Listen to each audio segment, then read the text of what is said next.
आप सभी साथियों को बहुत-बहुत नमस्कार, बहुत-बहुत स्वागत है, अभिनंदन है आज के सुबह सवेरे के सेशन में। आशा करता हूँ कि आप बेहतरीन होंगे, ज़बरदस्त होंगे और सुबह जागृत होंगे और आपके अंदर एक जागृति की किरण होगी क्योंकि सुबह का समय जो होता है, एक प्रभु बेला होती है और एक आशा की किरण आपके जीवन में आने के लिए ब्रह्मांड जो सृष्टि ने बनाया है, वो ये समय जो है, जिसको अमृत वेला कहते हैं, ब्रह्म मुहूर्त कहते हैं, सुबह 4 बजे से लेके 7 बजे तक अगर उठ जाते हैं, तो आपको कुछ कॉस्मिक एनर्जी की ऊर्जा मिलती है और आप इस समय अगर कोई भी काम करेंगे, तो आपकी जो पोटेंशियल है उसका, उसकी क्षमता है या उसका असर है, वो बहुत ज़्यादा होता है। सभी साथी नमस्कार कर रहे हैं, बहुत-बहुत स्वागत, अभिनंदन, निशांत जी, सर्वेश जी, वाह! सुधीर कंबोज जी आए हुए हैं। सुनील सुमन जी, सदन कुमार जी, नमस्कार। सभी को नमस्कार और सभी को शीतलता का चंदन हो और आपका जीवन जो है नंदनवन हो और जहाँ भी आप जाओ आपका हमेशा ही अभिनंदन हो क्योंकि चंदन कुमार जी ने आपको नमस्कार कर दिया। मॉक टेस्ट का पासवर्ड बता दीजिएगा। वाह! ये हुई ना बात। दिलीप जी, दिलीप सिंह जी मॉक टेस्ट का पासवर्ड पूछ रहे हैं। अब सदन जी बताइए, कैसे पासवर्ड बताया जाता है? आप बताइए। सदन शर्मा जी, पासवर्ड ऐसे खुलेआम थोड़ी ना बताया जाता है। चलिए। तो आज जो है हम लोग एक स्पेशल सेशन लेके आए हैं। मेरी आवाज़ आप तक पहुँच रही है? कोई साथी ज़रा बता देंगे मेरी आवाज़ आप तक पहुँच रही है? सुधीर कंबोज जी, शशिकांत जी बोल रहे हैं पहुँच रही है और सदन जी पहुँच रही है, आवाज़ पहुँच रही है मेरी? Good morning sir. नमस्ते जी, सुप्रभात। मेरी आवाज़ पहुँच रही है आप तक? बहुत शानदार आ रहा है सर। अरे ना बहुत बढ़िया।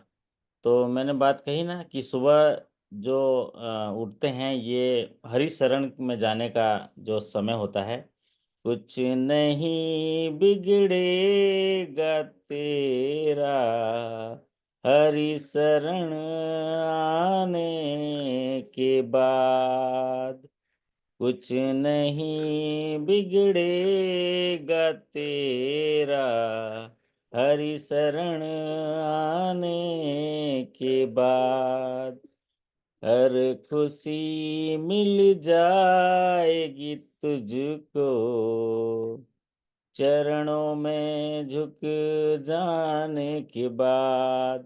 तो ये जो समय होता है हरि शरण आने के बाद, सदन जी एग्री करते हो आप मेरी बात से? बिल्कुल सर। जब भगवान ने सृष्टि को बनाया है, सृष्टि का रचयिता है, सृष्टि भी वही चला रहा है, नियम भी उसी के हैं और हमें भी उसी ने बनाया है और सब चीज़ डिज़ाइन किया हुआ है, प्लान एंड डेवलपमेंट पूरा हम लोग को सब चीज़ बना के रखा है, तो उसी के नियमों का पालन करना ही बेहतर है। ये बात अगर समझ लिए तो ज़िंदगी सफल हो गया। समझ में आया तो बोलिए आहो सदन जी, जी सर। है ना? आहो। तो आज के सेशन में हम लोग मास्टर डायरेक्शन को पढ़ेंगे। Master direction on treatment of wilful defaulter and large defaulter. तो आप सभी जानते भी होंगे विलफुल डिफ़ॉल्टर किसे कहते हैं। लेकिन आज के सेशन में जो मास्टर डायरेक्शन अभी 15 जुलाई को आया, तो उसी मास्टर डायरेक्शन को हम लोग पढ़ेंगे। दरअसल जब भी प्रमोशन एग्जाम में बात आती है, तो मास्टर डायरेक्शन जो भी आरबीआई के जारी हुए हैं, जैसे जुलाई महीने में 3 मास्टर डायरेक्शन जारी हुए हैं। एक तो wilful defaulter and large defaulter के साथ कैसा ट्रीटमेंट किया जाएगा, ये जो आप आज पढ़ रहे हैं। दूसरा मास्टर डायरेक्शन एक जारी हुआ है, जिसमें फ्रॉड रिपोर्टिंग से रिलेटेड मास्टर डायरेक्शन दिया है आरबीआई ने और तीसरा फॉरेन इन्वेस्टमेंट से दिया हुआ है।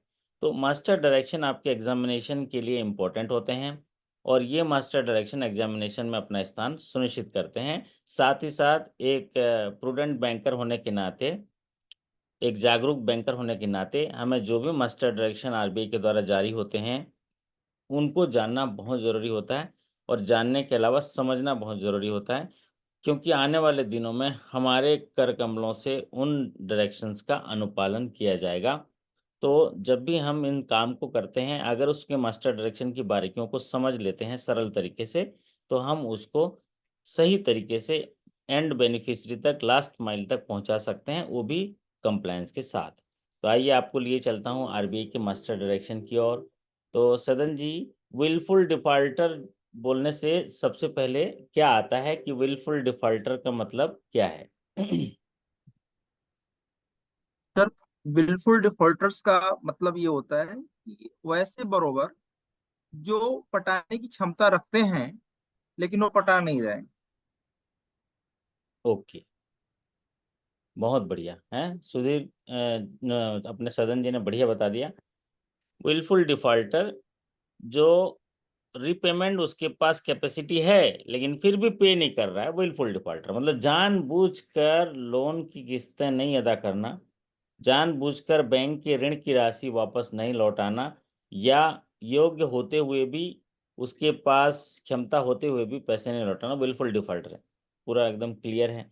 अब जो विलफुल डिफॉल्टर की और भी परिभाषाएं हैं जो हम लोग सेशन में पढ़ेंगे, लेकिन ये जो मास्टर्स हमारे अ, परिभाषा बता दिया, यही काफ़ी है आपके लिए कि जिनके पास रीपेमेंट कैपेसिटी होते हुए भी पे नहीं कर रहे हैं, उनकी इच्छा ही नहीं है पे करने की, ऐसे लोगों को तलाश करनी है और उनको विलफुल डिफॉल्टर डिक्लेयर करने के लिए आरबीआई ने एक मास्टर डायरेक्शन जारी किया जिसको विलफुल डिफॉल्टर है। लेकिन आज के सेशंस में हम वो तो पढ़ेंगे ही पढ़ेंगे, साथ में उनके साथ कैसा व्यवहार किया जाए, कैसा ट्रीटमेंट होगा उनके साथ, क्या क्या चीज़ें उनको दिक्कतें आने वाली है, या क्या उनके जो कॉन्सिक्वेंसेस होंगे वो जानेंगे। और एक नया टर्म जो है लार्ज डिफॉल्टर कर दिया।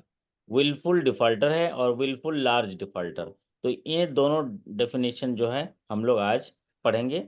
जैसा कि हमारे सुमन जी कह रहे हैं 25 लाख तक, बहुत बढ़िया। मतलब अप टू 25 लाख नहीं, 25 लाख जो इसका थ्रेशोल्ड लिमिट है सुमन जी, 25 लाख से ऊपर के उसमें हम लोग, आरबीआई ने कहा है कि ऐसे लोगों को जो है मास्टर डायरेक्शन ने कहा है कि उनको विलफुल डिफॉल्टर की प्रक्रिया में लाना है और उनको सूची जारी करना है, ताकि दूसरे लोग सचेत हो जाएं और उनके ट्रीटमेंट उनके साथ किया जाए, ये 25 लाख से ऊपर वाले। फ्रॉड रिलेटेड मैटर पर डायरेक्शन पर एक सेशन लीजिएगा। हाँ, कल होगा, वो भी मास्टर डायरेक्शन हुआ है, कल हो जाएगा उस पर। चलिए, तो आज के सेशन में हम लोग पढ़ेंगे treatment of wilful defaulter and large defaulter, मतलब ऐसे जिनको हम डिफॉल्टर डिक्लेयर करते हैं तो उनके साथ कैसा ट्रीटमेंट किया जाएगा। तो इस मास्टर डायरेक्शन का जो प्राइमरी ऑब्जेक्टिव है, जहां पर इंपॉर्टेंट होगा एग्जामिनेशन के दृष्टिकोण से, मैं आपको हिंट कर दूंगा, बाकी आप समझते चलिए, आनंद लेते चलिए।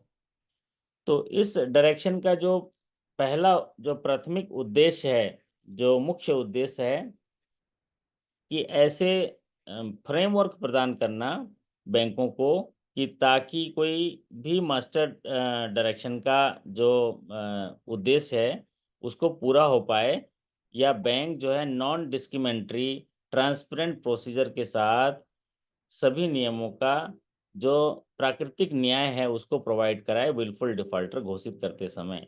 मतलब कोई भी ब्लेंडर, फाइनेंशियल इंस्टीट्यूशंस को ये डायरेक्शन एक फ्रेमवर्क प्रदान करता है कि बिना किसी भेदभाव के साथ, पारदर्शिता के साथ और प्राकृतिक न्याय के साथ विलफुल डिफॉल्टर घोषित करे। ये इसका उद्देश्य है, इसीलिए मास्टर डायरेक्शन दिया गया है। क्यों? क्योंकि अगर विलफुल डिफॉल्टर घोषित करेंगे तो उसके साथ ट्रीटमेंट भी, व्यवहार भी होगा, अलग तरीके से व्यवहार होगा, जिसको हम आज सीखेंगे। तो उद्देश्य तो समझ गए। इंटरव्यू के एग्जाम पॉइंट ऑफ व्यू से अगर आप बोला जाए कि बिल्कुल डिफॉल्टर क्यों मास्टर डायरेक्शन जारी करता है, इसलिए जारी करता है ताकि बैंकों को एक ऐसा फ्रेमवर्क मिले कि बिना किसी भेदभाव के, पारदर्शिता के साथ, प्राकृतिक न्याय के साथ वो बारोवर जो है, बारोवर को विलफुल डिफॉल्टर क्लासिफाई कर पाए, इसीलिए मास्टर डायरेक्शन जारी किए गए हैं। ये जो मास्टर डायरेक्शन जारी किए गए हैं वो इसलिए भी किए गए हैं ताकि जो लेंडर जो है सही तरीके से उन पर व्यवहार करे और उस डायरेक्शन को अपने पॉलिसी में उसको इस तरह से करे ताकि इंफॉर्मेशन उसको जो है अपने सारे विलफुल डिफॉल्टर के इंफॉर्मेशन भी दूसरे फाइनेंशियल इंस्टीट्यूशन को मिल जाए। अब ये जो मास्टर डायरेक्शन है, ये जुलाई 2024 में आया, 15 जुलाई 2024 को आया। तो इसका जो इफेक्टिव डेट होगा, जब आरबीआई के वेबसाइट पे ये मास्टर डायरेक्शन रख दिए जाते हैं उससे 90 दिनों के बाद। तो जुलाई से अगस्त 1 महीना, अगस्त से सितंबर 2 महीना, सितंबर से अक्टूबर 3 महीना, मतलब ये 16 अक्टूबर से ये इफेक्टिव हो गया है। ये मास्टर डायरेक्शन जो हम अभी पढ़ रहे हैं ये अक्टूबर से इफेक्टिव हो जाएगा। मास्टर डायरेक्शन का नाम आरबीआई ने रखा है treatment of wilful defaulter and large defaulter direction 2024। तो ये एक नाम दे दिया इन्होंने कि जो भी विलफुल डिफॉल्टर होंगे या लार्ज डिफॉल्टर होंगे उनके साथ कैसा व्यवहार किया जाएगा, क्या क्या उनके साथ दिक्कतें आएंगी या क्या क्या उनके साथ रिस्ट्रिक्शंस होंगे, उसको जो है मास्टर डायरेक्शन के रूप में लिख दिया कि treatment of wilful defaulter large defaulter 2024। और जैसे वेबसाइट पे ये सर्कुलर आ गया उससे 90 दिनों के अंदर जो है ये इफेक्टिव हो जाएगा। और ये किस पर एप्लीकेबल होगा, जितने भी लैंडर्स हैं, जहाँ इस पॉलिसी में लैंडर्स बोला है, जो फाइनेंशियल इंस्टीट्यूशंस हैं, लैंडर्स हैं जो लैंड करते हैं, वे विलफुल डिफॉल्टर के डायरेक्शन को पालन करेंगे, उन पर अप्लाई होगा। एआरसी पर अप्लाई होगा, सीआईसी पर अप्लाई होगा, क्योंकि ये इनको जो है रिपोर्टिंग करते हैं, ये रिपोजिटरी हैं इंफॉर्मेशंस के। तो इस स्लाइड में से सिर्फ आप लेंडर का इस्तेमाल किया गया है, जितने भी लेंडर्स हैं जो पैसा लोन के रूप में देते हैं उनको ये मास्टर डायरेक्शन का पालन करना होगा। और साथ ही साथ एआरसी, क्योंकि एआरसी जो है वो जो एनपी एसेट्स खरीदते हैं, जो ऑलरेडी डिफॉल्ट एसेट खरीदते हैं। और क्रेडिट इंफॉर्मेशन कंपनीज क्या करते हैं, वो रिपोजिटरी हैं जो इंफॉर्मेशन की रिपोर्टिंग सिस्टम को देखते हैं। तो इन पर भी मास्टर डायरेक्शन जो है वो रिपोर्टिंग के लिए लागू होगा। जनरल रिक्वायरमेंट, इसमें जो अभी मास्टर डायरेक्शन में ये कहा है, जैसे सामान्यतः एक पॉपुलर सवाल ये पूछता है विलफुल डिफॉल्टर के केस में कि विलफुल डिफॉल्टर घोषित करने की जो प्रक्रिया है वो कितने दिनों की होती है। तो 90 डेज की प्रक्रिया होती है, टोटल 90 डेज की प्रक्रिया होती है। अब यहाँ पर जो identification and classification of wilful defaulter, इसमें जो आरबीआई डायरेक्शन जो दिया गया है उन्होंने एक नया जो है इंट्रोड्यूस किया है। उन्होंने कहा है विलफुल डिफॉल्टर को जो एग्जामाइन करेगा एक आइडेंटिफिकेशन कमिटी करेगा, मतलब बैंक को एक आइडेंटिफिकेशन कमिटी बनाना पड़ेगा। और कमिटी जो है विलफुल डिफॉल्टर के द्वारा विलफुल डिफॉल्ट किया गया है कि नहीं किया गया है, इसके लिए वो तय करेगा कि उस ग्राहक ने विलफुल डिफॉल्ट किया है कि नहीं किया है, या गारंटर ने, प्रमोटर ने, डायरेक्टर ने, या बोरोवर ने, पर्सन ने। तो उनको जो है ये डायरेक्शन बोलता है कि आप विलफुल डिफॉल्टर डिक्लेयर करने से पहले आइडेंटिफिकेशन कमेटी जो है उनको शो काज नोटिस देगा। क्या नोटिस देगा? शो काज नोटिस देगा। अब इस शो काज नोटिस देगा ताकि जो उसके काम के बारे में, मैनेजमेंट के बारे में उनको जानकारी होगा, और उनको बोलेगा कि आप जवाब दीजिए कितने दिनों में, 21 दिनों में जवाब देना है शो काज नोटिस देने के बाद। तो ये देखिए किस तरह से मैंने बताया, इस फ्रेमवर्क का ऑब्जेक्टिव नॉन डिस्क्रिमिनेटरी और ट्रांसपेरेंसी, कि उसको एक मौका दिए। तो आइडेंटिफिकेशन कमेटी जो है शोकास नोटिस जारी करेगा, जो शोकास नोटिस देने के 21 दिनों के अंदर उनको जवाब देना होगा। किसको? बोरोवर को, गारंटर को, प्रमोटर को, डायरेक्टर को, पर्सन को। और जो लेंडर है वो सभी इंफॉर्मेशन जो है वो डिस्क्लोज कर सकता है शोकास नोटिस के बेस पर, जो वह डिस्क्लोज कर सकता है। ये बात की तो पहला इंपॉर्टेंट इसमें ये है आइडेंटिफिकेशन कमेटी बनेगी। आइडेंटिफिकेशन कमेटी जो है बोरोवर को एक मौका देगी उसको कि शोकास नोटिस क्या होता है, क्या आप बताइए कि क्यों ना आपका आपके अकाउंट को विलफुल डिफॉल्टर बना दिया जाए। मेरी आवाज़ पहुंच रही है ना आप लोगों तक? जी आ जी रही सर, है। आ बिल्कुल आ रही रही है। आ आ रही रही। बढ़िया बढ़िया। ठीक है, क्योंकि मुझे लग रहा था कि थोड़ा नेट चला गया था, ऐसे लग रहा है। हाँ तो यहाँ पर इस स्क्रीन में अभी तक की हमने क्या बात जानी, विलफुल डिफॉल्टर कौन होता है। विलफुल डिफॉल्टर ऐसे बोरोवर होते हैं जिनके पास रिपेमेंट कैपेसिटी होता है लेकिन वो रीपे नहीं करते, जिनके पास रिसोर्सेज होते हैं लेकिन रीपे नहीं करते, वो रिपेमेंट कैपेसिटी होती है और पे नहीं करते, विलफुल डिफॉल्टर।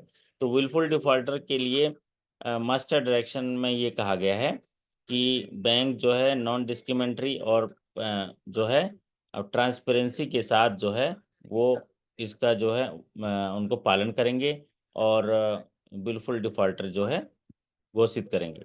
एक मिनट, एक कोई सा आवाज़ आ रही है, इंटरनल साउंड आ रहा है। हाँ चलिए, तो अभी तक के ये हुआ कि एक आइडेंटिफिकेशन कमेटी बनेगी जो बोरोवर को, पार्टनर को, गारंटर को, प्रमोटर को 21 दिनों के अंदर जवाब देने का मौका देगी, शोकास नोटिस जारी करेगी कि क्यों ना आपको विलफुल घोषित किया गया। तो जब वो बारोवर सारे अपने सबमिशन दे देगा और सबमिशन अगर सेटिस्फाइड हैं तो आइडेंटिफिकेशन कमेटी क्या करेगा, एक रिव्यू कमेटी को क्लासिफिकेशन के लिए भेजेगा विलफुल डिफॉल्टर के लिए कि किन किन कारणों से हम इनको विलफुल डिफॉल्टर घोषित कर रहे हैं। और जो बोरोवर हैं, गारंटर हैं और जो भी डायरेक्टर हैं या उनका जो मैनेजमेंट है, उनको सुटेबली एडवाइस किया जाएगा कि हम आपको विलफुल डिफॉल्टर घोषित कर रहे हैं और अगर आप जो है प्रपोजल हम दे रहे हैं इन कारणों से विलफुल डिफॉल्टर हम घोषित कर रहे हैं। फिर बोल रहे हैं कि बोरोवर को एक अपॉर्चुनिटी और दिया जाएगा रिव्यू कमेटी के द्वारा। रिव्यू कमेटी के पास जब रिकमेंडेशन आएगा आइडेंटिफिकेशन कमेटी का, आइडेंटिफिकेशन कमेटी बोलेगा कि सर हम इन इन कारणों से इस बोरोवर को विलफुल डिफॉल्टर घोषित कर रहे हैं और उसकी जानकारी रिव्यू कमेटी के पास सबमिट करेंगे, साथ ही साथ बोरोवर को भी देंगे। तो जो रिव्यू कमेटी होंगे वो रिव्यू कमेटी एक अपॉर्चुनिटी और देगा रिप्रेजेंटेशन के लिए, सबमिशन करने के लिए। रिव्यू कमेटी जो है 15 दिनों के अंदर जो प्रपोजल आइडेंटिफिकेशन से आया है उसके 15 दिन मिलने के 15 दिन के क्या समय देंगे एक रिप्रेजेंटेशन, रिटर्न रिप्रेजेंटेशन के लिए।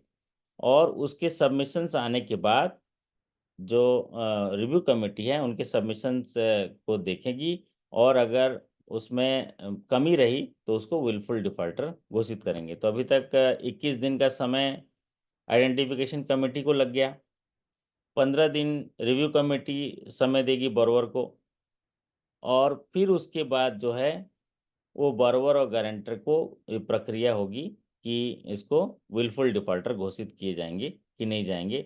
और रिव्यू कमेटी जो है फिर उसको पास करेगा एक रीजन्ड ऑर्डर, जिसको बोलेंगे विलफुल डिफॉल्टर का रीजन्ड ऑर्डर कि हम हमने आपको मौका दिया कि इन इन कारणों की वजह से आपको विलफुल डिफॉल्टर घोषित कर रहे हैं। आपने आइडेंटिफिकेशन कमेटी को अपने सबमिशन दिए थे, जो सबमिशन आइडेंटिफिकेशन कमेटी को स्वीकार्य नहीं है, आइडेंटिफिकेशन कमेटी के रिकमेंडेशन के आधार पर आपका प्रपोजल विलफुल डिफॉल्टर डिक्लेयर करने के कारण सहित हमारे पास आया, तो रिव्यू कमेटी हमने आपसे रिप्रेजेंटेशन मांगे थे कि आपको आइडेंटिफिकेशन कमेटी के द्वारा उठाए गए मुद्दों पर कुछ बात कहनी है, रिप्रेजेंटेशन देना है। आपके रिप्रेजेंटेशन रिव्यू कमेटी को मिले, हमने आपको एक अपॉर्चुनिटी दिया और पर्सनल हियरिंग भी दिस अपॉर्चुनिटी अगर नहीं मिला तो उसमें ये कहा है कि अगर कोई भी अपॉर्चुनिटी नहीं मिला तो पर्सनल हियरिंग भी कर सकता है और रिकॉर्ड्स के आधार पर रिप्रेजेंटेशन ले सकता है। और ये सारी चीज़ें मिलने के बाद अगर रिप्रेजेंटेशन स्वीकार्य नहीं है तो फिर रिव्यू कमेटी रीजन्ड ऑर्डर पास करेगा विलफुल डिफॉल्टर के लिए। तो विलफुल डिफॉल्टर के लिए रीजन्ड ऑर्डर जब पास करेगा तब वो विलफुल डिफॉल्टर डिक्लेयर हो गया। तो ये सामान्य प्रक्रिया है। एग्जामिनेशन पॉइंट ऑफ व्यू से जहाँ पर भी आएगा तो मैं आपको बता दूंगा। जैसे एग्जामिनेशन पॉइंट ऑफ व्यू से अभी तक के ये सवाल आ सकता है कि आइडेंटिफिकेशन कमेटी विल बोरोवर या प्रमोटर गारंटर को कितने समय देती है उनके शो कॉज नोटिस के लिए। तो आप 21 दिन का समय।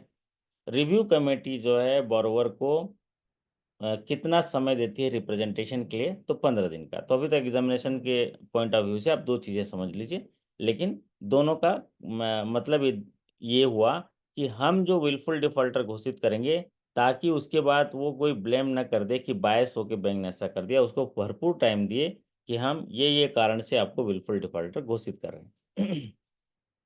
चलिए, तो जब विलफुल डिफॉल्टर के लिए रीजंट ऑर्डर जारी करता है, हाँ, लॉयर नहीं ला सकता है बोरोवर, यू लॉयर नहीं कर सकता है, ये आपने सही बात बताई सुधीर जी, कि बोरोवर जो है वो लॉयर यूज नहीं करता है। यहाँ पर क्लियर कट लिखा हुआ है, यहाँ पर देखिए, shall not have the right to represented by a lawyer. ये ऐसा कोर्ट नहीं है कि, है ना सुधीर जी, मेरी आवाज़ आप तक पहुँच रही है? यस सर, पहुंच रही है। हैं? क्योंकि वो वकील तो ऐसा है कि सभी कंडीशन में वो मतलब उसके पास दलीलें होंगी, तो उसमें ये पॉलिसी में विलफुल डिफॉल्टर ने, आरबीआई ने कहा है कि उसको, जो मैनेजमेंट कमेटी है या बोरोवर है, उसको ये राइट नहीं है कि वो लॉयर को रिप्रेजेंट करे, खुद ही आएगा, है ना। चलिए, बहुत बढ़िया।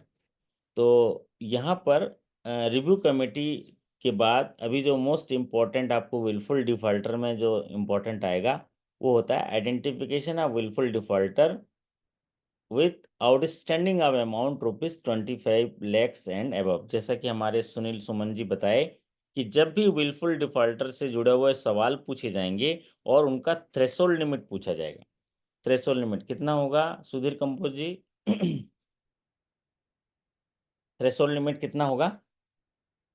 25 लाख और इससे ज़्यादा। तो आपको सवाल इस तरह से पूछा जाएगा कि जितने भी नॉन परफॉर्मिंग एसेट्स हैं, उनमें बैंकों को विलफुल डिफॉल्टर के लिए थ्रेशोल्ड लिमिट क्या है, कि विलफुल डिफॉल्टर एग्जामाइन करेंगे और विलफुल डिफॉल्टर डिक्लेयर करने की कार्रवाई करेंगे। तो आपका सबसे मोस्ट पॉपुलर सवाल जो आता है और आते रहेगा, वो है 25 लाख और उससे ऊपर। आरबीआई ने कहा है कि अगर कोई एनपीए अकाउंट है, तो उसमें 25 लाख का बैलेंस है आउटस्टैंडिंग या उससे ज़्यादा है, तो ऐसे खातों में बैंकों की जिम्मेदारी है कि वे एग्जामाइन करेंगे कि क्या वो बोरोवर एनपीए अकाउंट, वो जो है विलफुल डिफॉल्ट की वजह से एनपीए हुआ है। अगर विलफुल डिफॉल्ट की वजह से एनपीए विलफुल डिफॉल्ट है, तो उसको डिक्लेयर करेंगे और उसको जो है उसकी सूची जारी करेंगे। विलफुल डिफॉल्टर की सूची जो है वो कौन जारी करता है? भारतीय रिजर्व बैंक जारी करता है, आरबीआई जारी करता है। और इसमें ये बात कही गई है कि इसकी जो पूरी जो प्रक्रिया है विलफुल डिफॉल्टर की, इंटरनल प्रिलिमिनरी स्क्रीनिंग है, वो इन्होंने कहा है डिक्लेयर का कि within 6 month of account being classified as non performing assets. ये इंपॉर्टेंट है, लिखिए सुधीर जी। आवाज आ रही है मेरी? हाँ ना, कुछ तो बोली। यस आ रही है? आपकी आवाज़ ठीक से नहीं आ रही लेकिन। हम्म। सर। अच्छा, सदन जी आपकी आवाज़ आ रही है? जी सर, आवाज आ रही है, शानदार सर, आ शानदार। रही है आवाज सर। एक एक साथी जरा, जी सुरक्षित प्लानिंग में हूँ सर। हैं सदन जी, रहिए माइक ऑन करके। तो ओके सर। मैं ये कह रहा हूँ कि विलफुल डिफॉल्टर कितने रुपए के थ्रेशोल्ड लिमिट पर बैंकों को डिक्लेयर करने होते हैं, एग्जामाइन करने होते हैं? 25 lakh sir. 25 lakh outstanding amount या इससे ज़्यादा बराबर है। एंड एबव जी और सर। दूसरा महत्वपूर्ण भाग में ये है कि एनपीए होने के कितने दिनों के अंदर ये कार्रवाई पूरी कर देनी होती है बैंक को, रिजर्व बैंक के नियमानुसार? With in 6 month. 6 मंथ, मतलब आज एनपीए हुआ तो 6 महीने के अंदर जो है आप ये कार्रवाई कर लीजिए कि आपका विलफुल डिफॉल्टर की कार्रवाई हो जानी चाहिए। दूसरा महत्वपूर्ण बात एक मैं और रिपीट कर देता हूँ, अगर आपने आज इनिशिएट किया, तो एग्जामिनेशन इनिशिएट किया, तो कितने दिनों के अंदर डिक्लेरेशन हो जानी चाहिए? 90 डेज। ठीक है सदन जी? हेलो। जी सर। हाँ, तो तीन चार चीजें जाने कि जैसे ही विलफुल डिफॉल्टर की कार्रवाई शुरू होती है तो एक आइडेंटिफिकेशन कमेटी बनेगी बैंक में जो एग्जामाइन करेगी, और ये एग्जामाइन में वो बोरोवर को 21 दिन का समय देगी कि शो कॉज नोटिस दे रहे हैं, हम क्यों ना आपको विलफुल डिफॉल्टर घोषित कर दें। 21 दिनों के अंदर जवाब सबमिशन आएगा बोरोवर का, तो उस पर वो चर्चा करेगी, कमेटी बैठेगी, और उनको स्वीकार नहीं है तो रिकमेंडेशन भेजेगी रिव्यू कमेटी के पास। रिव्यू कमेटी 15 दिन का समय देगा रिप्रेजेंटेशन के लिए बोरोवर को कि आपको इन किन कारणों से विलफुल डिफॉल्टर घोषित किया जाएगा, आपका कुछ कहना है तो कहिए। रिप्रेजेंटेशन को देखकर फिर अगर उसके सबमिशन आएंगे उसके आधार पर रिव्यू कमेटी निर्णय लेगा और एक रीजनड ऑर्डर देगा विलफुल डिफॉल्टर का, हम इन कारणों से आपको विलफुल डिफॉल्टर दे रहे हैं। और ये कार्रवाई 25 लाख या उससे ऊपर के लोन अकाउंट में आउटस्टैंडिंग बैलेंस में आपको कार्रवाई करनी है, एग्जामाइन करनी है। एनपीए अकाउंट हुआ है, 25 लाख से ज़्यादा है, तो ये विलफुल डिफॉल्टर है कि नहीं है, ये कार्रवाई आपको करनी है। और जब एनपीए होता है, एनपीए से 6 महीने के अंदर इसकी कार्रवाई करनी होती है। ये जो है आपके लिए है। और दूसरा कि इसमें ये कहा गया कि जैसे आज इनिशिएट किए तो उसके 90 डेज के अंदर डिक्लेयर हो जाना चाहिए, ये टेट है। और एनपीए होने के 6 महीने के अंदर ये कार्रवाई पूरी हो जानी चाहिए। और ये निरंतर कार्रवाई है, टाइम टू टाइम आप इसको ठीक करना है, क्योंकि आपके अमाउंट्स भी हमेशा स्लिप होते रहेंगे। मान लीजिए आपने अभी इस 6 महीने में कर लिया तो एनपीए अकाउंट और बढ़ते रहेंगे, इसलिए टाइम टू टाइम इनको रिव्यू जो है करते रहेंगे, ऐसी बात कही गई है। अब आता है क्रिमिनल प्रोसीडिंग, ये जो है ट्रीटमेंट आ गया, है ना सदन जी। जी। विलफुल डिफॉल्टर डिक्लेयर करने की पूरी प्रक्रिया अभी आपने जान ली है। अब आता है इनके पास कैसा इनके साथ व्यवहार किया जाएगा, ट्रीटमेंट किया जाएगा। तो सबसे पहले हम जानेंगे specific measures against wilful defaulter. तो सबसे महत्वपूर्ण बात है, आप देखो, आप जब जानोगे तो आपको भी अच्छा लगेगा कि जैसे ही विलफुल डिफॉल्टर हो गया, आपका एनपीए अकाउंट हो गया 25 लाख और उससे ऊपर की है, तो आप विलफुल डिफॉल्टर की प्रक्रिया करेंगे। अगर वो विलफुल डिफॉल्टर हो गया तो आप आरबीआई के मास्टर डायरेक्शन में आरबीआई को इन्फॉर्म करेंगे, सीआईसी को जाएगा आरबीआई के माध्यम से, और सभी बैंकों के पास विलफुल डिफॉल्टर आता है, आपके पास भी आता है। आपको उसको सेव करना होता है और फिर उससे मिलान करना होता है जब भी प्रोसेसिंग करते हैं। तो विलफुल डिफॉल्टर होने के बाद क्रिमिनल प्रोसीडिंग जो है लेंडर के द्वारा स्टार्ट किया जाएगा। तो ये एक मेजर जो है जिसमें स्पेसिफिक मेजर है विलफुल डिफॉल्टर के लिए।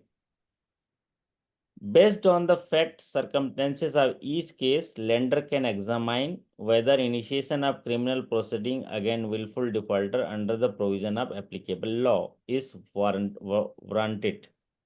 In case where criminal proceedings have been initiated, removal of name of a willful defaulter from a list of willful defaulters shall be without prejudice to the continuation of criminal proceeding against the willful defaulter।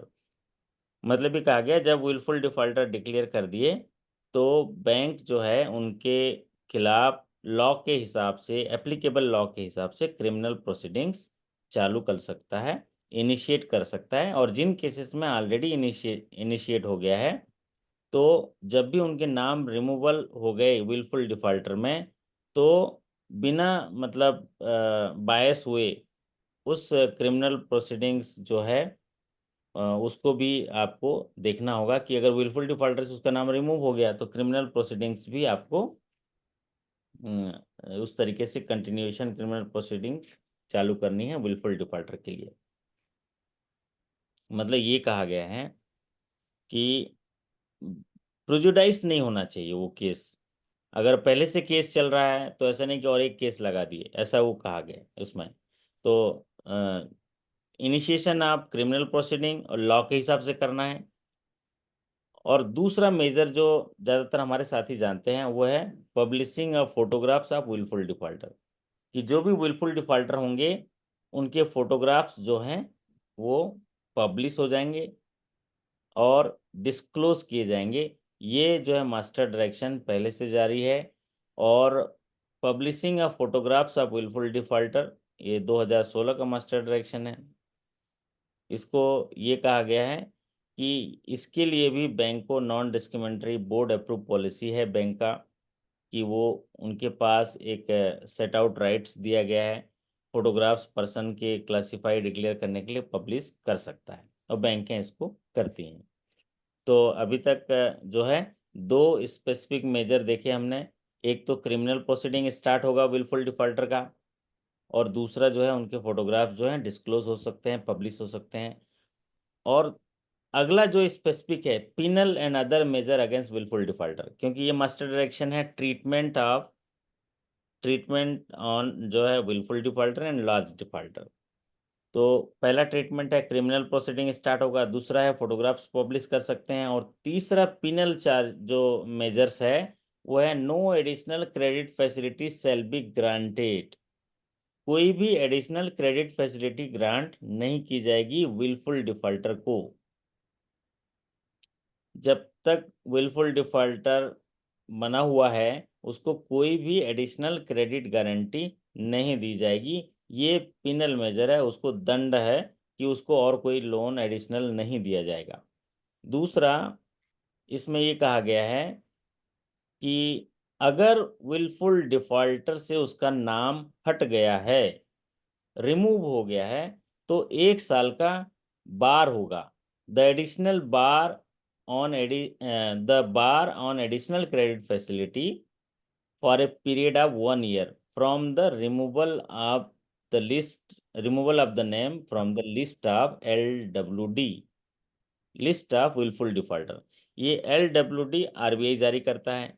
अगर LWD में उस party का नाम remove हो गया है wilful defaulter की list से, तब उसको जिस समय से रिमूव हुआ है उस समय से 1 साल तक डिबार होगा। सदन जी, समझ में आया आपको?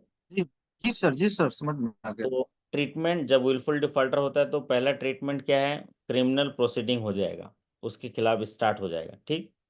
दूसरा, फोटोग्राफ पब्लिश कर सकते हैं। तीसरा, कोई भी एडिशनल लोन उसको नहीं दे सकते। चौथा, अगर उसका नाम LWD से हटा दिया गया, मतलब विलफुल डिफॉल्टर की लिस्ट से RBI ने हटा दिया, तो उसके बाद भी 1 साल का बार होगा एडिशनल, 1 साल तक उसको क्रेडिट फैसिलिटी नहीं दी जाएगी। और अगला महत्वपूर्ण है कि इसमें ये कहा गया है, जो भी लेंडर हैं उनको ये बोला गया है कि जब भी विलफुल डिफॉल्टर के लिए बोलते हैं तो नया वेंचर वो चालू करना चाह रहा है। नया वेंचर मतलब अभी ये काम कर रहा है, अभी काम कर रहा है, राइस मिलिंग का कर रहा है या कोई एक पर्टिकुलर इंडस्ट्री का कर रहा है, तो फिर नया वेंचर खोलना चाहेगा तो उसके लिए बैन 5 साल का है। कितने साल का है सदन जी? 5 years। चलिए अब इसको सरल तरीके से हम समझ लेते हैं, क्योंकि इतना लैंग्वेज टफ होता है इनका पढ़ने का। अब बताइए सदन जी, जब विलफुल डिफॉल्टर डिक्लेयर कर दिए, NPA होने के कितने दिन के अंदर विलफुल डिफॉल्टर करना होता है, उस खाते का करना है RBI के अनुसार? 30 days सर, 90 days। नहीं, इनिशिएट करते हैं तो 90 डेज होता है, बाकी 6 महीने के अंदर, NPA होने के 6 महीने के अंदर, है ना?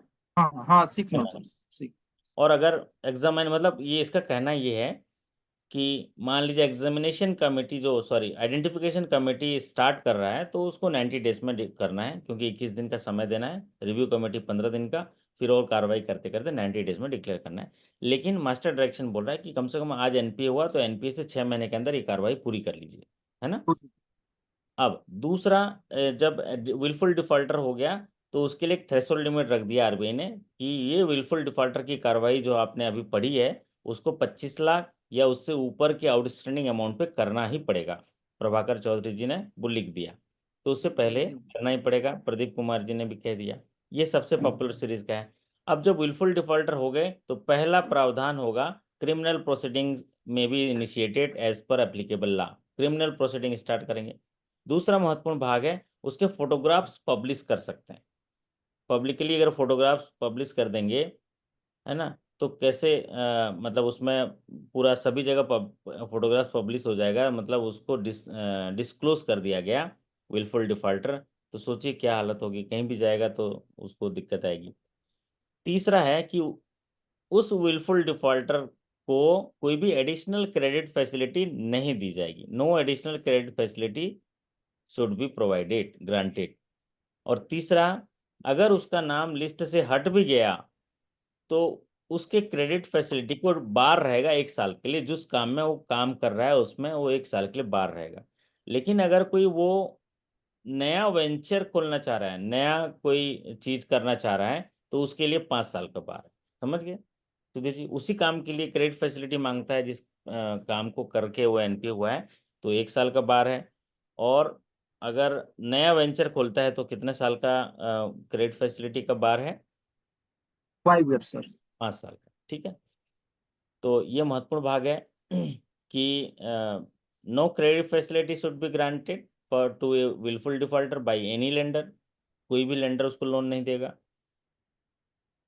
एडिशनल क्रेडिट फैसिलिटी के लिए बार रहेगा अगर उसका नाम लिस्ट से हटा दिया गया तो 1 साल का। और अगर नया वेंचर खोलना चाहता है, लोन लेना चाहता है, तो भी उसको 5 साल तक जिससे विलफुल डिफॉल्टर एसोसिएट है उस वेंचर को लोन नहीं मिलेगा। वेंचर क्या होता है? 3-4 लोग मिलके एक नया वेंचर खोलते हैं, है ना, और उसमें करते हैं, तो जिसमें एसोसिएटेड होगा उसमें 5 साल का उसको जो है लोन नहीं मिलेगा। चलिए, ये बहुत बढ़िया बात हो गई, इतनी सारी चीज़ें सीख गए आप। और पिनल और मेजर में इनकॉर्पोरेशन ऑफ कोवेनेंट ये इम्पोर्टेंट नहीं है आपके लिए।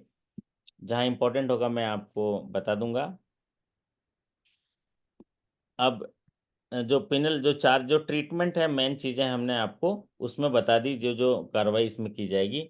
और यहाँ पर जो प्रोविज़न फॉर ट्रांसपेरेंट मैकेनिज्म, मतलब इसमें कहा गया है कि जो भी प्रोसीजर अपनाई जाएगी वो ट्रांसपेरेंट मैकेनिज्म में अपनाई जाएगी, जिसमें विलफुल डिफॉल्टर आइडेंटिफाई किए जाएंगे और उनको फेयर मैनर में और उसमें जो डायरेक्शन के पालन करते हुए उसको जो है जारी किया जाएगा।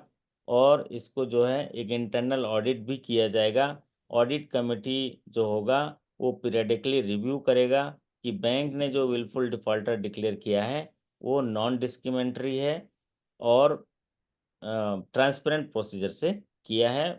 कोई भी जो है आप बिना मतलब प्रिजुडाइज होके नहीं किया है। लाइबिलिटी ऑफ ए गारंटर, इसमें जो बात कही गई है लाइबिलिटी ऑफ ए गारंटर, एक सवाल बार बार बहुत आता है कि अगर कोई व्यक्ति किसी तीसरे व्यक्ति के लोन को रीपेमेंट की श्योरिटी लेता है तो इस एक्टिविटी को क्या कहते हैं? क्या कहते हैं सदन जी? ये सवाल बार बार आता है, तो इसलिए मैं आपसे चर्चा कर। Guarantor sir. हाँ, अगर कोई व्यक्ति किसी तीसरे व्यक्ति के ऋण की चुकौती की श्योरिटी लेंडर को देता है, इस प्रक्रिया को गारंटी कहते हैं। क्या कहते हैं? गारंटी। गारंटी। गारंटी। और जो गारंटर तो ये हो गया, नाउन हो गया। हाँ, तो जो पर्सन हो गया गारंटी। हाँ, जो गारंटी देता है उसको गारंटर कहते हैं। और इसकी जो परिभाषा है under section 128 of Indian contract act 1872 में दी गई है कि जो गारंटर की लायबिलिटी होगी वो प्रिंसिपल डेब्टर जैसे होगा। इसमें ये कहा गया है कि जब प्रिंसिपल डेब्टर पटाने में जो है सक्षम नहीं है, तो गारंटर जो है जस्ट लाइक को बारोवर, अगर किसी ने श्योरिटी ली है तो गारंटर की पूरी जवाबदारी है, कैसे? As a principal debtor, as a principal debtor. और इस एक्ट में ये जो है परिभाषित किया गया है कि गारंटर की पूरी जिम्मेदारी है कि अगर प्रिंसिपल डेब्टर फेल होता है पे करने के लिए तो बैंक उससे वसूल सकती है और एज ए उसकी जो लायबिलिटी है एज पर प्रिंसिपल डेटर है। लेकिन इसमें ये कहा गया है कि सीधे आप गारंटर के पास नहीं चले जाओ। आप उसको, यहाँ पर ये लिखता है when a default happen in making payment repayment by the principal debtor the lender will be able to proceed against the guarantor even without exhausting the remedies against the principal debtor. जैसे ही principal debtor default करता है तो bank जो है guarantor के खिलाफ जो है सारे जो है प्रोसीड कर जाता है। गारंटर जो है क्योंकि प्रिंसिपल डेटर जैसा ही वो लिया हुआ है। बस शाखाओं में क्या होता है, हम लोग नोटिस देते हैं तो बोरोवर को देते हैं सदन जी, है ना। लेकिन जब भी नोटिस जाता है बोरोवर को भी जाएगा, साथ ही साथ गारंटर को भी जाना चाहिए उसी नोटिस में। पहला नोटिस भी आप भेज रहे हैं तो पहला नोटिस भी गारंटर को जाना चाहिए।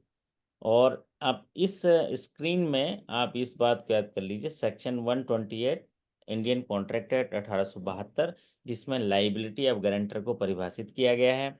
लाइबिलिटी ऑफ गारंटर को, जो उसकी लाइबिलिटी है वो एज सच प्रिंसिपल डेटर की लाइबिलिटी है। जब प्रिंसिपल डेटर डिफॉल्ट कर जाता है रिपेमेंट करने में, तब बैंक जो है उसके खिलाफ, गारंटर के खिलाफ प्रोसीड करने जो है वो इलिजिबल हो जाता है, बैंक जो है उससे प्रोसीड कर सकता है। जब गारंटर जो है प्रिंसिपल डेटर के डिफॉल्ट को पे कर देता है, तो उसको क्या बोलते हैं, उसको सब्रोगेशन कहते हैं। क्या? सब्रोगेशन बोला जाता है। जी सब्रोगेशन, जी, है ना। Right of subrogation. हाँ, हमने एक व्यक्ति को लोन दिया, गारंटर गारंटी लिया, राइट ऑफ सब्रोगेशन। तो जैसे ही उस गारंटर ने लोन पे कर दिया तो उसके पास एक राइट आ जाता है जिसे राइट ऑफ सब्रोगेशन कहते हैं। मतलब जो अधिकार बैंक का था उसके वसूलने के लिए, अब वो अधिकार गारंटर का। उदाहरण के तौर पर हमने तो सदन जी को लोन दिया और हमारे प्रकाश चौधरी जी ने उसको गारंटी ले लिया। सदन जी डिफॉल्ट नहीं हो गए तो हमने प्रकाश चौधरी जी को नोटिस भेजा। वो तो बेचारे पूरा प्रकाश फैल रहा है उनका कॉलोनी में, है, फोटो छप जाएगा, विलफुल डिफॉल्ट हो जाएंगे, तो उन्होंने पे कर दिया। पे करने के बाद ये right of subrogation Prakash ji को आ जाता है। मतलब इसके बाद वो उस कंपनी या उसमें जो गारंटी लिए हैं, अगर उसका लिक्विडेशन होगा तो जो भी उसमें पैसा आएगा उसको पाने का अधिकार किसको होगा? प्रकाश चौधरी का होगा। इसको बोलते हैं राइट ऑफ सब्रोगेशन। तो आप इसको सरल तरीके से समझ गए।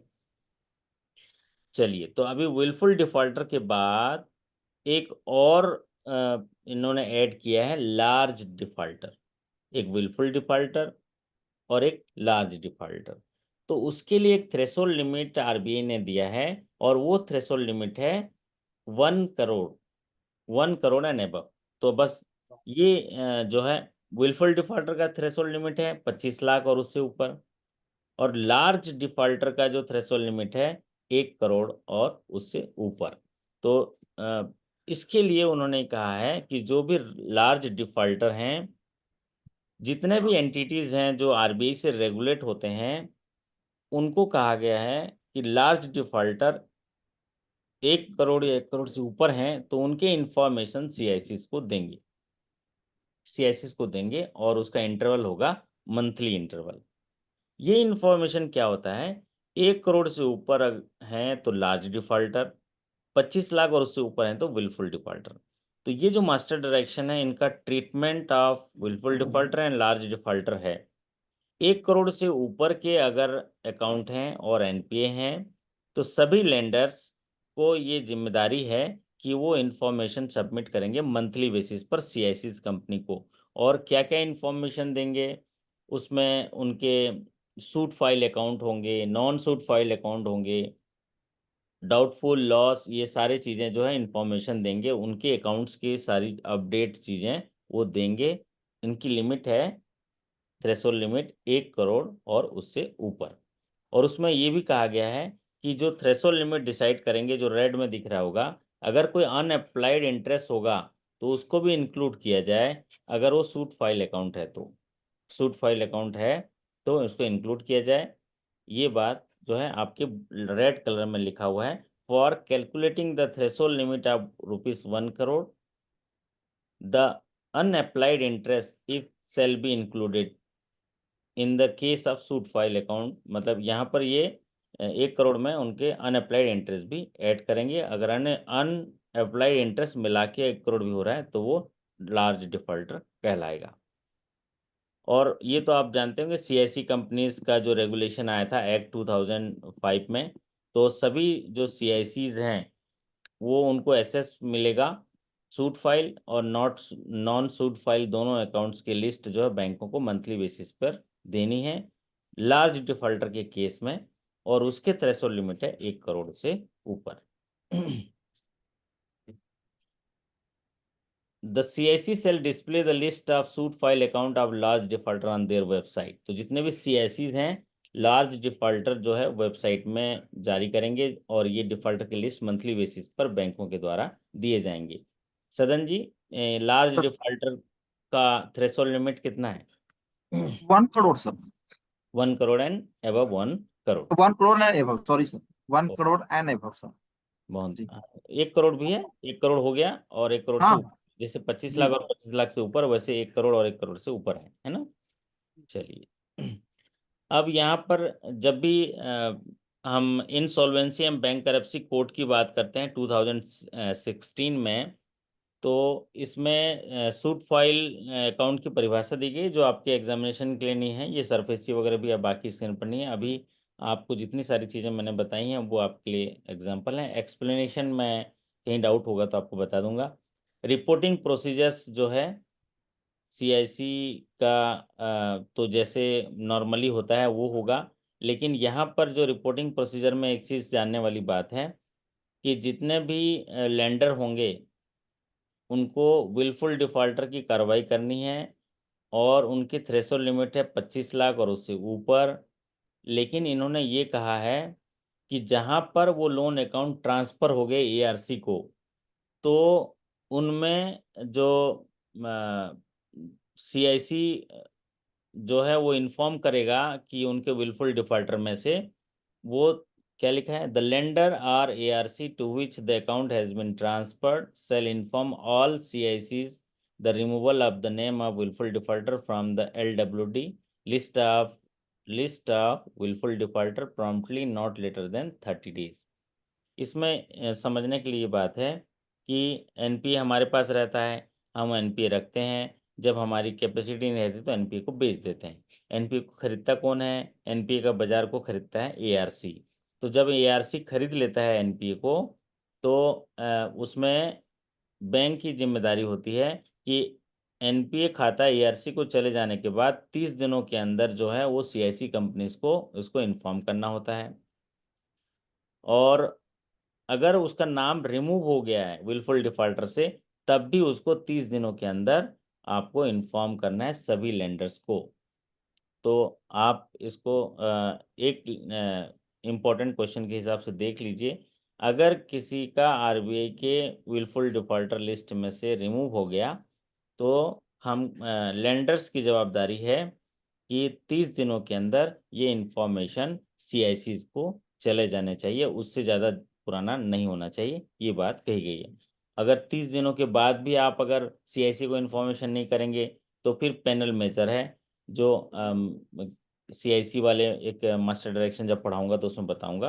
पेनल है उसमें भी 100 रुपीज़ पर डे के हिसाब से। पहले रिपोर्टिंग में पेनल्टी नहीं थी, नया इंट्रोड्यूस किया है, लेकिन मुझे अभी याद नहीं आ रहा है वो इफेक्टिव कब से होगा। अभी इफेक्टिव हुआ नहीं है, आने वाले कुछ टाइम में इफेक्टिव होगा।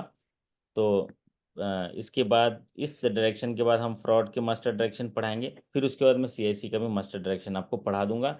CIC के भी RBI का मास्टर डायरेक्शन आया है। तो यहाँ पर आप क्या जाने अभी तक कि रिपोर्टिंग करने के लिए मंथली बेसिस पर रिपोर्टिंग करना है CIC को। विलफुल डिफॉल्टर के केस में थ्रेशोल्ड लिमिट 25 लाख और उससे ऊपर, लार्ज डिफॉल्टर के केस में 1 करोड़ और उसके ऊपर।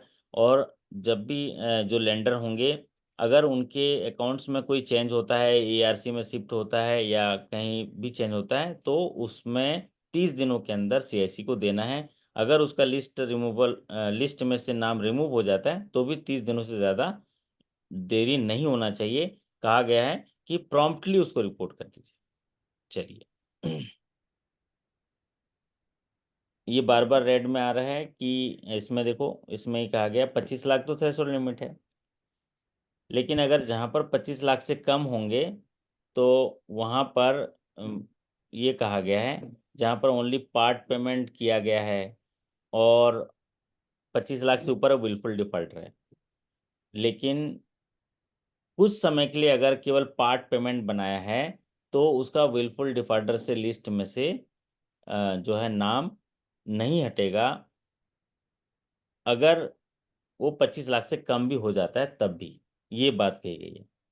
अगर विलफुल डिफॉल्टर है, 25 लाख से ऊपर है, और अगर वो पार्ट पेमेंट करता है तो उसका बैलेंस कम हो जाएगा, लेकिन उसने वो नाम नहीं हटेगा, ये कहा गया है 25 लाख से कम हो जाने पर अगर पार्ट पेमेंट पाया है, क्योंकि उसने कुछ कमिटमेंट किया है। अगर फुली पेड कंप्रोमाइज़ किया है तो होगा, अदरवाइज ये विलफुल डिफॉल्टर ही रहेगा। क्योंकि ज़्यादातर विलफुल डिफॉल्टर में अगर एआरसी में हम जाते हैं या कंप्रोमाइज सेटलमेंट में जाते हैं तो एक ऑफर होता है पार्टी का कि मैं 20 लाख रुपए दूंगा। 5 लाख बैंक का सेक्रीफाइस, 20 लाख रुपए पार्टी दे रहा है। अब 20 लाख रुपए में से 5 लाख दे दिया और बाकी नहीं दिया, और बोलेगा कि मेरे को लिस्ट से बाहर निकालो, तो लिस्ट से बाहर नहीं निकालेंगे। ये जानकारी के लिए है, बाकी एग्जामिनेशन पॉइंट ऑफ व्यू से ये ट्रीटमेंट है भैया। आप कंप्रोमाइज सेटलमेंट कर रहे हो, एक ऑफर दिए हो, तो फुल पेमेंट करोगे तभी रिमूव होगा, अदरवाइज नहीं होगा। ये बात मतलब समझने वाली बात ये है। और जहाँ 25 लाख से ऊपर है तो अगर उसका डिफॉल्ट 25 लाख से ऊपर है तो विलफुल डिफॉल्टर होगा। जब तक इन्वेस्टिगेशन या इनका आइडेंटिफिकेशन कमेटी या रिव्यू कमेटी पास ना कर दे, विलफुल डिफॉल्टर ही रहेगा। रिकवरी प्रोसीडिंग्स के आधार पर वो डिसाइड किया जाएगा, ये बात कही गई है। बैंक करप्सी, जो इंसॉल्वेंसी एंड बैंक करप्सी कोड और रिजोल्यूशन फ्रेमवर्क गाइडलाइन जो आरबीआई ने इशू किया है, 2016 का कोड, फिर उसके बाद स्ट्रेस एसेट के रूप में रिजोल्यूशन का फ्रेमवर्क, प्रूडेंशियल फ्रेमवर्क दिया है। तो उनमें भी कहा गया है विलफुल डिफॉल्टर का जो राशि है लिक्विडेशन में भी, अगर वो पूरी तरह से नहीं आता है, देखिए अभी पार्टी तो दे नहीं रहा है, लिक्विडेशन के माध्यम से पैसा आ रहा है आईबीसी में, तो भी वो रिमूवल नहीं होगा जब तक वो पूरा वसूली ना हो जाए। एक रिस्पॉन्सिबिलिटी दिया है कि करेक्ट रिपोर्टिंग हो सीआईसी को, और इसकी जिम्मेदारी लेंडर्स की है। जो भी लेंडर्स है, फैक्ट्स और फिगर्स सही तरीके से हों, उनके स्टेटस सही तरीके से दें सीआईसी को, ये बड़ी जिम्मेदारी है जो एग्जामिनेशन पॉइंट ऑफ व्यू से इम्पोर्टेंट नहीं है। रिपोर्टिंग ऑफ गारंटर, गारंटर की रिपोर्टिंग भी सही तरीके से की जाए, ये ऐसा आरबीआई कहता है। मतलब पूरा रिपोर्टिंग पार्ट में जो है आपको डायरेक्टर की रिपोर्टिंग हो, उनकी सही जानकारी हो, उनके डायरेक्टर आइडेंटिफिकेशन नंबर, ये सारी जानकारियां जो हैं सही हो, कुल मिला के सारी जानकारियां सही हो जाएं, ये बात कहा गया है। और जो प्रिवेंटिव मेजर्स है, क्रेडिट अप्राइजल भी देखा जाएगा, बोल रहा है आरबीआई जो है वेरीफाई करेगा कि जो भी आप ऐसे केसेस करते हैं तो उनमें क्रेडिट अप्राइजल सही तरीके से किया गया है कि नहीं, एंड यूज का उपयोग सही तरीके से किया गया है कि नहीं, जो आप लोग मॉनिटरिंग में करते हैं या प्री क्रेडिट ऑडिट करते हैं, तो ये सारी चीज़ें भी प्रिवेंटिव मेजर्स है। प्रिवेंटिव मेजर्स ये दिया गया है कि अगर आप इन चीज़ों को अपनाएंगे, क्रेडिट अप्राइजल सही तरीके से करेंगे, एंड यूज इंश्योर करेंगे, तो जिस उद्देश्य के लिए लोन लिया है उस उद्देश्य के लिए पैसा लगाएगा, वही पूरा करेगा। वो जो प्रोजेक्ट लेके आया है, वो सपना जो प्रोजेक्ट का है वो पूरा होगा, तो उससे जो है इनकम होगा। ये सारी चीज़ें जो प्रिवेंटिव मेजर है, अगर हम लेंडर होने के नाते हमारे प्रिवेंटिव मेजर हैं कि वो विलफुल डिफॉल्टर चाह के भी नहीं हो पाएगा अगर वो एंड यूजर फंड वो आप इंश्योर करेंगे, जिस उद्देश्य के लिए लोन लेने आया था उसी उद्देश्य के लिए देंगे और उसको पक्का करेंगे। और अगर ये पक्का नहीं करेंगे तो उसको साइफनिंग कर देगा, दूसरी जगह ले जाएगा, है ना। चलिए, मॉनिटरिंग करते रहना है, ये कह रहा है कि बैंक के अधिकारियों की जिम्मेदारी है, लेंडर की जिम्मेदारी है कि एंड यूज को मॉनिटरिंग करता रहे और उसकी सही जो लोन पॉलिसी का डॉक्यूमेंट के हिसाब से इंश्योर करे। रोल ऑफ स्टेट्यू ऑडिटर, साल भर में एक बार ऑडिटर आ जाते हैं। सदन जी, कम कौन से महीने में आते हैं ऑडिटर? सर एक्चुअली ऑडिटर,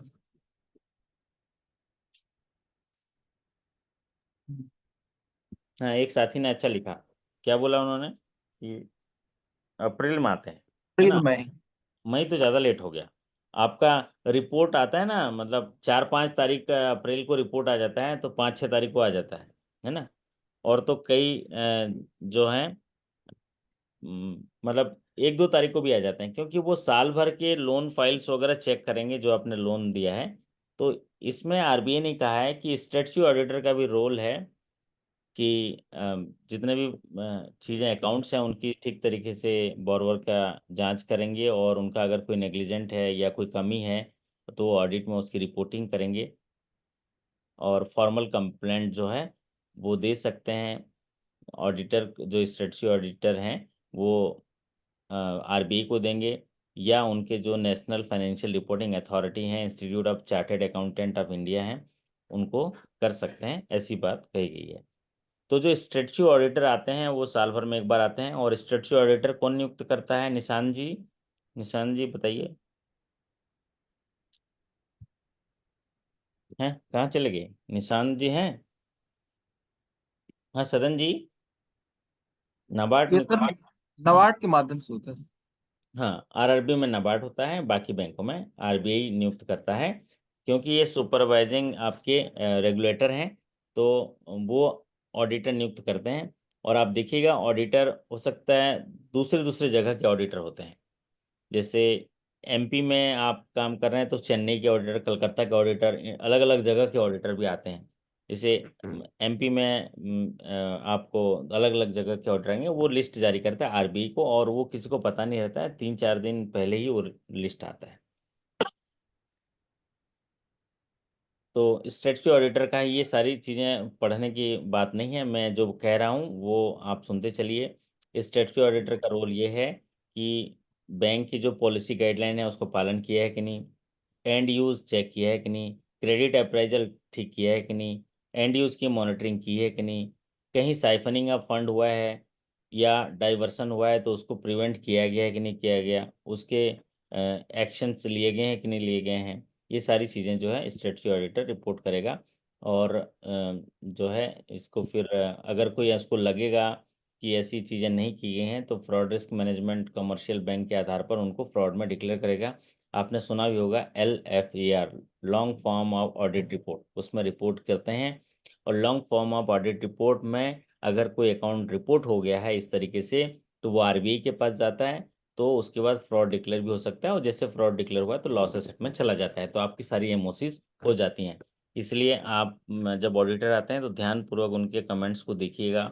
अगर किसी लोन अकाउंट में लॉन्ग ऑडिट फॉर्म, LFAR में long form of audit report में अगर कोई चीज़ें लिखी गई हैं तो उसको जो है गंभीरता से लिया जाना चाहिए। ये बाकी मास्टर डायरेक्शन है, वही सब नियम है। और जो है आज के मास्टर डायरेक्शन जो आरबीआई का है ट्रीटमेंट का, उसके समरी बना देता हूँ, फिर आपको साथ विदा लेते हैं। हाँ जी, कुछ पढ़िए सदन जी, फिर मैं बताता हूँ, समरी करता हूँ। जिंदगी में खत्म होने जैसा कुछ नहीं होता। जिंदगी में खत्म होने जैसा कुछ नहीं होता। हमेशा एक नई शुरुआत आपका इंतजार कर रही होती है। सही बात है। देखो, गणपति बप्पा को जो है आप विसर्जन करके आ गए, बहुत तो सुंदर लगता है सर आपका फोटो। है ना? आते आते तो रहता है सर फोटो। हाँ, आते रहता है। तो कहने का तात्पर्य, जिंदगी में कुछ भी खत्म होने जैसा नहीं होता है, हमेशा एक नई शुरुआत, आज ही नई शुरुआत हुई है। तो आज आज एक नई शुरुआत हुई है, आप जीवन को जीजिए, सीखिए और नए चीजें करते रहिए। कभी भी सर एक जिंदगी। छोटा सा क्वेश्चन है, करूं हाँ। सर? हाँ। छोटा सा क्वेश्चन हम सबों साथी के लिए है सर। हम्म। कि अभी सर आपके माध्यम से तो सर जो आपका अनुभव है कहने की जरूरत नहीं है सर, हम लोग को पूरा मिल रहा है सहयोग। और हम लोग सभी साथियों को उसका पूरा अनुकरण करना चाहिए सर। अगाध है अनुभव के लिए कहने की जरूरत नहीं है सर।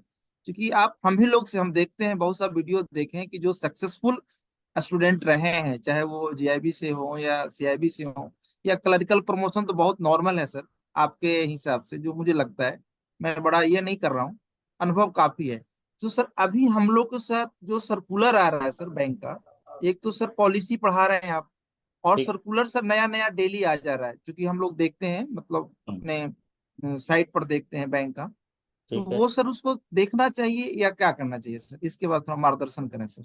नहीं, अभी आप नया सर्कुलर ऐसा कुछ आता है तो मुझे भेज दीजिएगा, है ना? और दूसरा क्या होता है कि अभी एग्जामिनेशन, अगर मान लीजिए थ्रेशोल्ड हाँ हाँ, उसका यही मैं कहना पूछना थ्रेशोल्ड चाह रहा था। मतलब आप समझे 30 से 45 दिन का रहता है। अगर एग्जामिनेशन 30 दिन के अंदर हो रहा है तो आज से 30 दिन के अंदर जो सर्कुलर आएंगे वो उसमें नहीं आएंगे, या 45 दिन का थ्रेशोल्ड रहता है। आप सोचिए अभी तक आपके अनाउंसमेंट, अभी जैसे नोटिफिकेशन आ गए ना, और आपका ट्रेनिंग्स वगैरह हो गए हैं, डेट पेंडिंग है, तो मटेरियल भी जा चुके हैं, अभी आज की तारीख पर कोई सर्कुलर आ रहा है तो उसकी संभावना नील होगी एग्जामिनेशन में आने की। अब बस वो आप ये ध्यान रखें। ये तो जैसे अभी आज है, तारीख है 17 सितंबर, तो 17 सितंबर है, तो अगर आपका एग्जामिनेशन सितंबर महीने में होगा तो समझ लीजिए 1 सितंबर से लेके जो भी सर्कुलर आए हैं उनकी कोई चांस नहीं है एग्जामिनेशन में आने की, क्योंकि ऑलरेडी आपके सारी चीज़ें लॉक हो गई होंगी। 30 से 45 दिन के अंदर क्वेश्चन जो हैं उधर लॉक हो जाते हैं। ऐसा नहीं कि सर्कुलर आया तो बैंक बार बार सर्कुलर देगी उनको, आईबीपीएस को, नहीं, एक बार दे दिया होगा। आईबीपीएस में जो क्वेश्चन एक्सपर्ट्स होंगे उनके जो रोल दिया गया है वो क्वेश्चन बना के फ्रेमवर्क में डाल देंगे, है ना। ठीक है सदन जी, बात समझ गए। हाँ सब ठीक सब। और जैसे ओके। मैं ये पढ़ा रहा हूँ मास्टर डायरेक्शन, इससे सवाल आ सकता है क्योंकि जुलाई में हुआ है, जुलाई में हुआ है।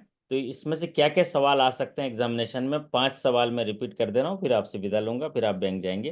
पहला सवाल हो सकता है कि मास्टर डायरेक्शन में जो बात कही गई है बैंकों को कि विलफुल डिफॉल्टर डिक्लेयर करने के लिए एक कमेटी का बनाने के लिए कहा गया है, उस कमेटी का नाम क्या है? वो कमेटी है आइडेंटिफिकेशन कमेटी। तो हर बैंक एक आइडेंटिफिकेशन कमेटी बनाएगी। आइडेंटिफिकेशन कमेटी जो है विलफुल डिफॉल्टर के जो बोरोवर है, पार्टनर है, गारंटर है, प्रोमोटर है, उनको जो है 21 दिन का शो कॉज नोटिस देगी कि 21 दिन के अंदर आप बताइए कि क्यों ना हम आपको विलफुल डिफॉल्टर दे देंगे। 21 दिन का याद आ गया शो कॉज नोटिस। जब शो कॉज नोटिस में जवाब आएगा, जवाब से संतुष्ट नहीं है कमेटी, तो वो जाएगा रिव्यू कमेटी के पास। रिव्यू कमेटी जो है वो सबमिशंस को देखेंगे, रिकमेंडेशन को देखेंगे आइडेंटिफिकेशन कमेटी का, और फिर उसके बाद बोरोवर को एक और समय देंगे 15 दिन का, कि भाई आप बताइए कि इन इन कारणों से आपको विलफुल डिफॉल्टर घोषित करने के लिए प्रबल अनुशंसा आई है, तो आप अपना रिप्रेजेंटेशन दीजिए। उससे रिप्रेजेंटेशन से स्वीकार नहीं किए तो वो फिर विलफुल डिफॉल्टर का रीजन ऑर्डर जारी करेंगे कि आप विलफुल डिफॉल्टर हैं। विलफुल डिफॉल्टर के लिए दो चीज़ें अभी जान गए, रिव्यू कमेटी 15 दिन का समय देगी और आइडेंटिफिकेशन कमेटी 21 दिन का। तीसरा पार्ट है threshold limit, wilful defaulter declare करने के लिए 25 लाख और उससे ऊपर की अमाउंट होनी चाहिए, तीसरा महत्वपूर्ण। चौथा महत्वपूर्ण है एनपीए होने के 6 महीने के अंदर विलफुल डिफॉल्टर घोषित करने की प्रक्रिया होनी चाहिए। और जैसे ही एक टेट है, मतलब टर्न अराउंड टाइम, मान लीजिए आइडेंटिफिकेशन कमेटी स्टार्ट करती है शुरू करना, तो 90 डेज के अंदर डिक्लेयर हो जाना चाहिए। एक है एनपीए होने के 6 महीने के अंदर ये कार्रवाई हो जानी चाहिए विलफुल डिफॉल्टर, और दूसरा शुरू होने के बाद 90 डेज। अब अगला महत्वपूर्ण है ट्रीटमेंट, कि अगर विलफुल डिफॉल्टर डिक्लेयर कर दिए तो क्या क्या ट्रीटमेंट होगा। पहला होगा क्रिमिनल प्रोसीडिंग स्टार्ट किया जा सकता है। दूसरा फोटोग्राफ्स पब्लिश किया जा सकता है। तीसरा उनको कोई भी क्रेडिट फैसिलिटी किसी भी लेंडर के द्वारा नहीं दिया जाएगा। चौथा 1 साल तक एडिशनल क्रेडिट फैसिलिटी बार हो जाएगा, बैन हो जाएगा। चौथा 5 साल तक अगर वो व्यक्ति पार्टनर फर्म किसी न्यू में वेंचर। वेंचर में शामिल होता है तो फिर उसको जो है 5 साल का बैन है, 5 साल तक नहीं होगा अगर उसका लिस्ट से नाम रिमूव हो गया उसके बाद। मतलब आज बिल्कुल डिफॉल्टर की लिस्ट से रिमूव हो गया, उसके बाद भी 5 साल तक लोन नहीं मिलेगा। सोचो कितना कठिन है। आज बिल्कुल नहीं है, बिल्कुल से हट गया फिर भी 5 साल तक, बिल्कुल से हट गया फिर भी 1 साल तक उसको कोई भी एडिशनल क्रेडिट फैसिलिटी नहीं मिलेगी।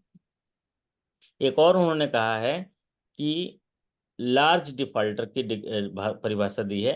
लार्ज डिफॉल्टर का थ्रेशोल्ड लिमिट है 1 करोड़। उसके लिए उन्होंने कहा है कि उसमें जो अनअप्लाइड इंटरेस्ट है वो भी जोड़ के अगर क्लेम जो है 1 करोड़ हो जाता है तो लार्ज डिफॉल्टर घोषित कर दीजिए, और उसके साथ भी वही ट्रीटमेंट होगा जितनी सारी चीज़ें हम बताई हैं।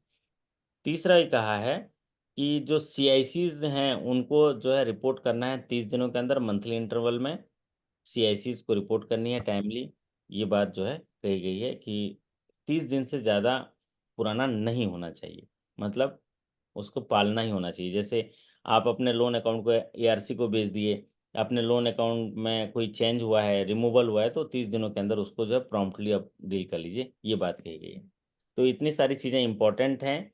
एक तो विलफुल डिफ़ॉल्ट अमाउंट जो है आपका 25 लाख से ऊपर, और जो लार्ज डिफ़ॉल्ट जो है 1 करोड़ से ऊपर।